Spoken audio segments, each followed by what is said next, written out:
Hey, yo, Chris, where you at? I'm in town. Okay, so I want to talk about depression today because a lot of my close friends and loved ones, I feel like some of them are going through somewhat of their own depression. And I've had a few conversations recently, conversations that I won't explicitly state, um, just out of respect and privacy for my loved ones. Um, it has called me to question, have I ever really been depressed about something? And it's making me observe this a little more closely. Have I really been depressed? Like, have I ever had a time where I felt like I was, hopeless or couldn't really do anything about a situation or circumstances that I faced? And I've come to realize, at least in this moment, that at first glance, at least, I don't think I've ever really been depressed because I've always felt like there's something that can be done. And maybe that comes from an optimistic, like, outlook on life. But I feel like if you're feeling like you can't do something about a situation, I feel like the lack of possibility that you're feeling may be coming from a lack of information. So to elaborate further on that, I think one of my friends, like I was explaining how sometimes when you're at a plateau in life where you feel like things are kind of just monotonous and you don't really know what to do, you kind of have to start, you got to get moving. That's the only way you're going to feel, you know, not so stagnant in your mind and in your spirit and emotionally, at least. You have to get some type of movement. And sometimes it starts physically. Um, you have to just get up and go places. And while you're going, you should observe, because I think that is where you'll pick up on the information you need to no longer stay in the mindset that you've been in that has caused you to feel depressed. Sometimes I think it also requires for you to sit still for a moment before you just move on and try to, get through the day. When I say move, you have to get movement. I don't mean like you have to just ignore what's making you feel depressed. I think you have to move while consciously looking for answers as to why you are depressed. You have to go and do other activities and other hobbies and look for the answers in that as to what's making you, why are you feeling the way you feel right now? And what's making you not feel that anymore? What's taking your energy off of that? So I think that's what I'm gonna address today in my episode of Solo Dolo I don't think I've ever really been depressed. Have I ever been depressed? I don't know what the topic is. I don't know what the title is, but I think that is the conversation. It's a very meaty conversation. Pause. But it is a lot of meat and potatoes in that conversation that I would like to bring to the table and unpack, because I find myself having these conversations and showing up for my friends and my family in a way that allows them to vent and open up. And that's the overall thing I'm getting, is like, how do you navigate a depression? How do you navigate it? How do you navigate when things feel stagnant? How do you navigate when you don't feel like you have any answers, or you don't feel like you have any solutions, or even the motivation to find out what those answers or solutions are?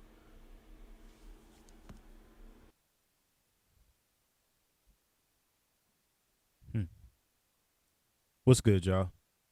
Welcome back to the Solo Dolo podcast. Um, I'm doing things a little bit different. A while back when I first started the podcast and I really started to pick up momentum, um, the conversations that begin to form into motivational speaking, or like, mindfulness and self-awareness, and these deeper conversations, these deeper undertones and undercurrents of everyday life, I started to write down bullet points of what I wanted to talk about in my notes on my phone. And one day they just disappeared. So I feel like I took that as a sign that like, dang, maybe I'm forcing it. Maybe I'm like, maybe I'm forcing this. Maybe I'm not being, maybe writing it down is not allowing me to be as authentic and raw and in the moment, because I think that's where most of my most impactful content has come from, is when I just cut the camera on, press record, and just start talking. So I tried something different this time. Today's episode, I want to talk about depression. And specifically, I don't think I've ever really been depressed. And I do know that I have loved ones and friends who have expressed, excuse me, who have expressed an experience in depression or dealing with it.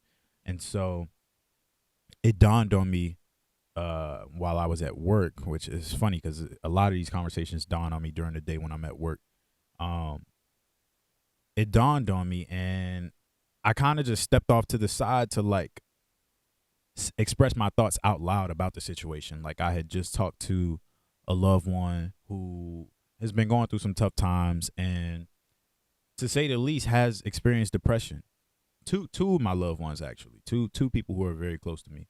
So and I won't like explain in detail like their situation too much, of course, just out of respect for them and privacy for who they are.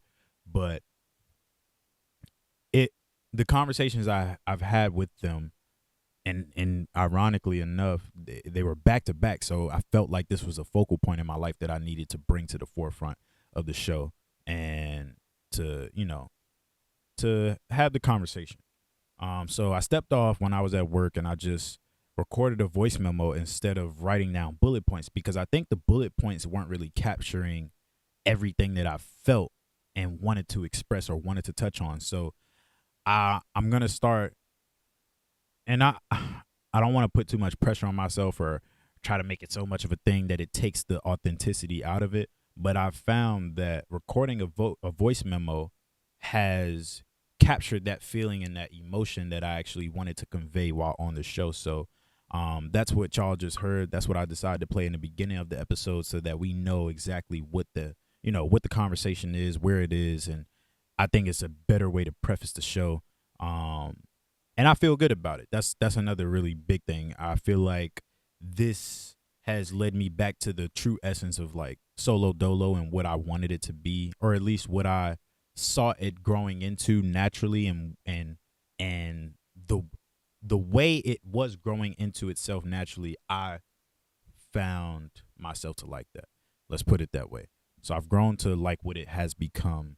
I had to make a few pivots recently as far as having guests, as y'all may know from my last episode, but today's conversation is back to the core. Back to the core of the essence of this show and why I started. But yeah, I want to talk about depression, and specifically how to navigate it, how to navigate feeling stagnant, how to navigate when you're feeling stuck, when you're feeling hopeless, and even how to navigate being on the other side of depression or maybe a tough time, and being the one to show up. How do you be the one, or the friend, or the brother, or family member, whoever you are? Like, how do you show up for your loved ones when they're going through a tough time or experiencing depression?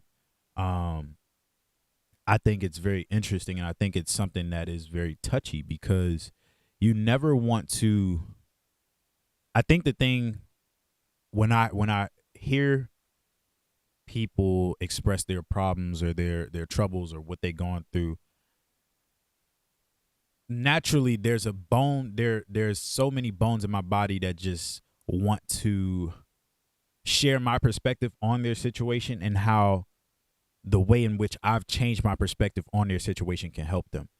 But I also have to realize that I'm not really in their shoes physically to feel the same weight and the same gravity of their emotions, to just expect them to take on my perspective just like that and think that that's the answer right away. Because seeing is believing, And oftentimes, well, when it comes to emotions, you can't necessarily see them, you feel them.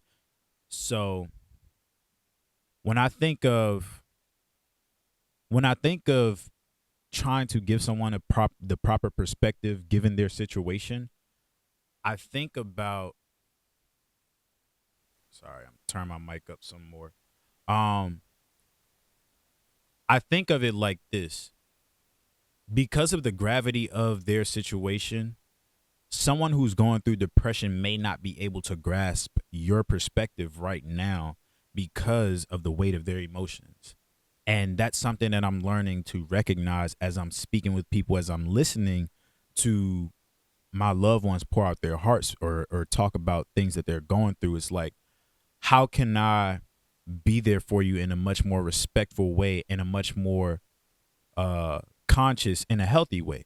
You know, I don't want to be, obviously, everyone wants to, you know, make that person, you want to make that person feel better. You want them to see the world differently. You want them to see the world for the better. You want them to pay attention to the light. You want them to pay attention to the positive side.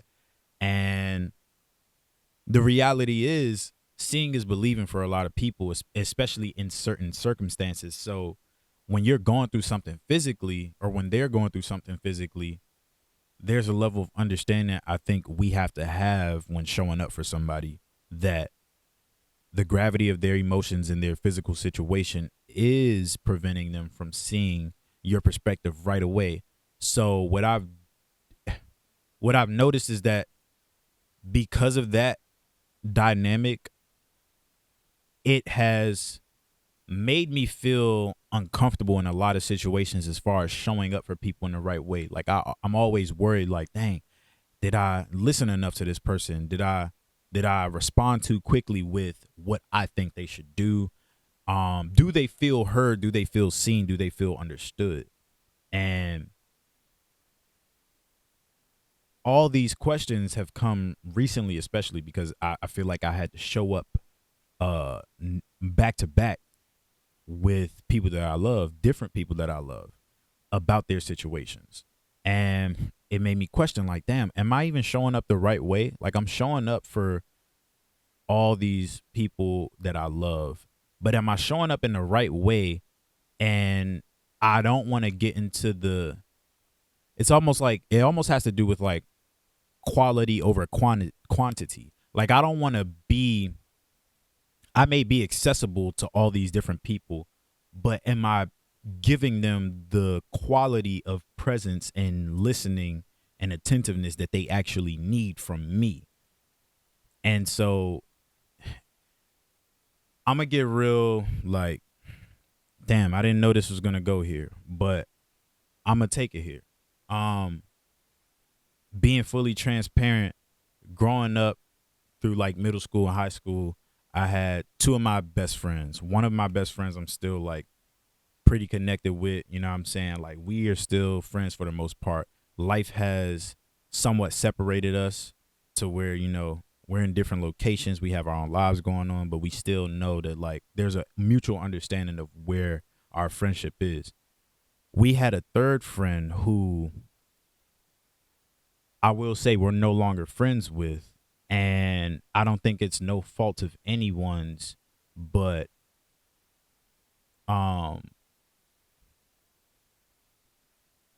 that same friend was grieving a loss, a very close loss. He had lost his dad, and at the time, looking back on it in hindsight, I don't think me and my first friend, my other friend, I don't think we knew how to handle that for our brother at the time. I don't think we knew how to show up and help him grieve or help him through that process. And I think it contributed to our friendship splitting in such a way that we don't even talk anymore. We don't really like, we're not connected. Like, I couldn't tell you what's going on in his life or anything like that. So, the thought of that experience in losing a friend, because it felt like, at least what we were kind of hearing or kind of putting together, was that we didn't show up for him in the right way that he needed for our friendship to survive. that time of grief for him. And so nowadays, yes, I do think a lot about, am I showing up the right way for the people that I love, because I love them. I want to keep these people in my life, and I want them to know that I do support them regardless of what I can or can't do for their situation. I'm here for them. And I think honestly sometimes I'm learning this too through conversation with my loved ones. Sometimes that's all people want to know, is that like somebody does care. Like somebody does care to take the time out to listen to me, to know what's going on with me, and to be aware with me, so that if anything does get better or worse, they know, like somebody else knows this part of my story with me. Somebody is sharing these moments, regardless if it's good or bad moments. Somebody is experiencing life with me and sharing. I'm not alone. I think that's the biggest thing I'm taking away as I'm working through this conversation in itself, is that people who are depressed don't want to feel alone while they are depressed or while they're working through depression. So I'm learning that to pivot from there, from that point, like I said, it made me ask myself, like, damn, have I ever really been depressed? And the reason why I ask myself that is because I'm like, do I even qualify to give you advice right now? Because have I ever even really been in your shoes? I may have had my own tough times, but have I been depressed? And that made me really think about it. Like, what is my opinion of what depression might feel like for me? If like, what emotions would make me feel like, would make me call it depression? And the words that came to mind was feeling hopeless, like hopelessness, stagnation, feeling like you can't do anything. Like those were the words that came to my mind. And I started breaking down my definition of depression and what it would look like or mean to me if I felt like that's what I was experiencing. It may not look like somebody else's depression. It may have looked like, I think depression for different people, for everyone, looks different, regardless of what you're going through. Of course, the situations may be different, but also like the level in which you feel depressed is going to be different. Like I could probably say when I was in school, I was somewhat having like an identity crisis, because I went from being in high school, being this top tier student, valedictorian, making straight A's, knowing that there was a much more challenging curriculum at the school that I was attending and the other programs that I was in outside of my high school. And so when I got there, it was like very hard to accept the terms that like I wasn't as prepared as the other students there. I wasn't as good at studying because I never really had to study. So a lot of things that indicated that I was further behind than other people, and it made me compare and made me realize like, damn, like I really got to get my shit together or I'm going to lose everything, my scholarships, my everything.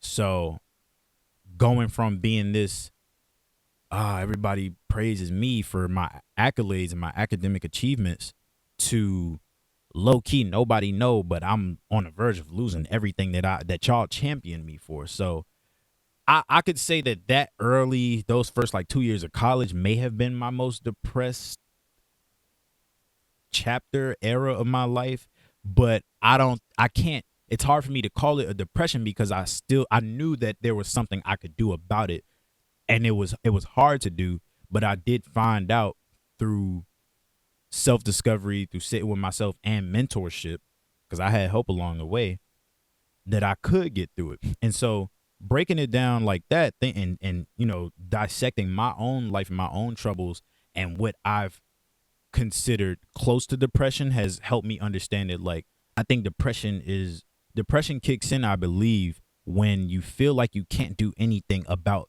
something that is making you feel really bad, something that makes you feel very uncomfortable, something that makes you feel stagnant, it makes you feel stuck, it makes you feel heavy, it makes you feel dark. I think that's where depression comes from. And of course, like people can correct me if I'm wrong because it's different for everybody. But from my standpoint, and talking with people who have expressed that they were depressed or have been depressed or are navigating depression, I think that's what it is. It's feeling like you can't really do much about your situation. only thing you can do is feel it. And one of my loved ones, that's the point that they were at. It's like everything is just coming down on me, and like I don't really know what to do. There's nothing I can really do. And the best advice I could give him at the time was that maybe all of the stuff that is breaking down around you is supposed to be broken down so that you can make space for new stuff. Now, whether he believes that or not, whether people believe that or not, is up to them. I think whatever you choose to believe is what's going to become your outcome. It's what's going to manifest as your life, as your physical circumstances, or the trajectory of your life, right?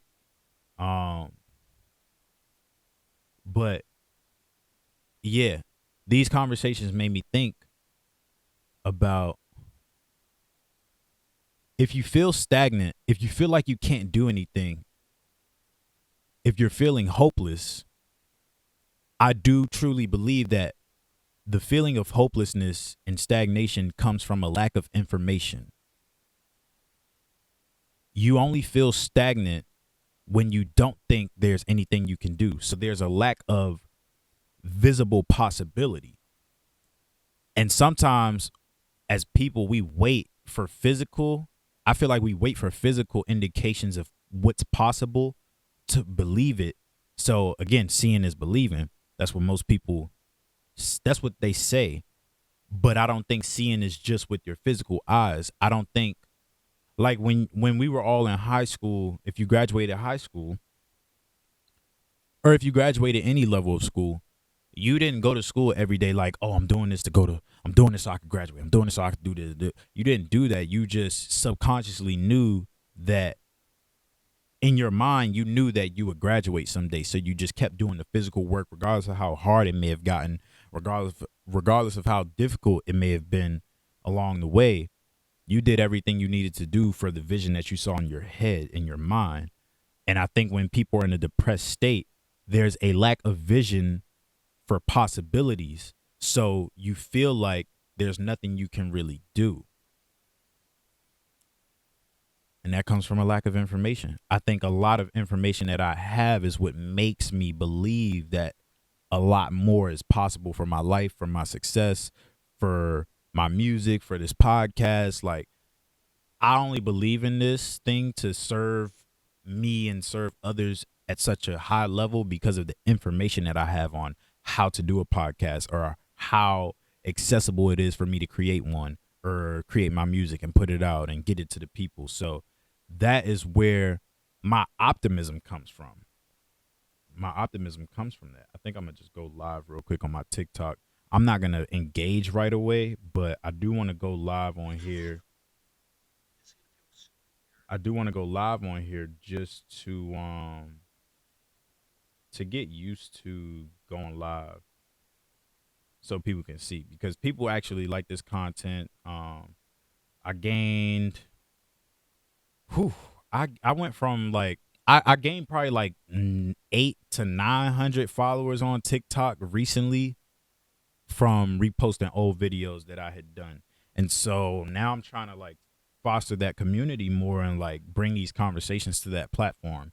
Because at first it was just Instagram, but now that I know people on TikTok like it too, you know, they're people too. So it's like, fuck it, let's just bring it there. But yeah, I think when I break down depression, the difference between depression and optimism, there's a difference in what we view as possible, how much we think is possible. So if you're depressed, you think there's nothing you can do about your situation. There's no possible way that you can get out of it, that you can't see the light. But optimism is being able to see even just a small glimmer of light when everything else around you is clouding your judgment, is clouding your mind, is making you feel like everything is dark and heavy. I think that is the difference. And so when you show up for your friends or your loved ones who feel depressed, you have to lead them to the light. And sometimes it doesn't mean pushing them towards the light. It just means helping them realize the signs and the clues of where the path may be for them specifically to find the light, because all of our paths look different. Everybody's journey looks different. So I think that's the best way I'm learning now to show up for the people I love who are depressed, who do feel depression. It's like, don't be so hard. Don't push your perspective so hard on them to where it feels like it invalidates the physical circumstances that they're actually going through, or even the emotional circumstances. And that's what I'm learning. It's like, damn, okay, I know I believe in myself and see this so much that it's like, I really want you to see this. But everybody has to go through their own experience to figure out their way. The only thing we can do is show up and kind of give hints and signs that, hey, this is where you should go. Yeah, experience is the best teacher, but you should go in this direction. I've been down this road, I've been down that road, and this didn't work for me, that didn't work for me, but this did. And so, yeah, that's I think that's what depression is. I think is having a lack of vision, or a lack of foresight on what is possible. The positive change that is possible. So, yeah, I think that's it. I feel like there was something else I wanted to talk about. I thought about doing, hitting two birds with one stone with this episode, which I might. If people watch this whole thing, that's cool. I'm not really like, at this point, I'd rather get the conversation out in a natural way to where it flows and it makes sense and people can connect with it, than to care too much about, oh, I'll save this for another episode, or I'll do this. Y'all know me. I'm gonna turn on this camera, turn on this mic, let it record, let it rock, and that's gonna be that. What's up? What's up, TikTok? Drop a comment in the chat. Let me know where you from. You are now tuned into the Solo Dolo podcast. What I am gonna start doing as well is responding to comments with videos. So like, I should ask a question. I don't really know. It says interact. I don't really know how to do this. Text poll. Okay. Lightning Q&A. Green screen your own story. I don't really know how to work this thing just yet, but my question to my TikTok audience is, and this is where we'll start. We'll start doing it like this. My question to my TikTok audience. My question for you is, what does depression mean to you, and what does it feel like? If you've experienced depression, what does it feel like, and how do you navigate it? How are you navigating it if you're in it right now? And if you have overcome depression, how did you navigate it?